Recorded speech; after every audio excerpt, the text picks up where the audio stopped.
ধারাবাহিকের আগামী পর্বতে আমরা দেখতে চলেছি বিয়ের মণ্ডপে আর কিছুক্ষণ বাদেই হবে সিঁদুর দানের অনুষ্ঠান, কিন্তু তার আগেই বিদ্যা ব্যানার্জির মা বিদ্যা ব্যানার্জিকে একাধিক প্রশ্ন করতে শুরু করে। তখন রেগে গিয়ে বিদ্যা তাকে বলে, আজ বিয়ে হওয়ার পরেই আমি এখান থেকে চলে যাব, আপনি আমাকে নিয়ে আর খামোখা ভাববেন না। তখন বিদ্যার কাকিমণি বলে, তুমি কি করতে চাইছোটা কি বিদ্যা? আমি তো কিছুই বুঝতে পারছি না। তোমার সংসার কি হবে? তোমার জীবনের ভালোবাসা, তোমার প্রেম, সেসব কিছুর কি কোনোটাই দাম নেই তোমার কাছে? এ কথা শুনে বিদ্যা ব্যানার্জির মা বিদ্যার কাকিমণিকে বলে, পিউ প্লিজ, ওর মধ্যে যদি কোনো অনুভূতি বেঁচেও থাকে তবে দয়া করে এই সমস্ত কথা বলে সেই অনুভূতিগুলোকে আর তুমি বাড়িয়ে দিও না।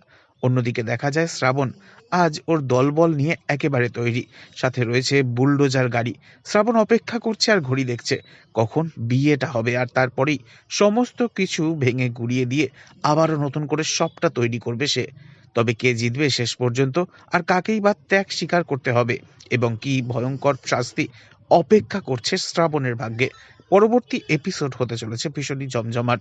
তাই আপকামিং আপডেট পেতে অবশ্যই চ্যানেলটি সাবস্ক্রাইব করে আমাদের সাথেই থাকবেন। ধন্যবাদ।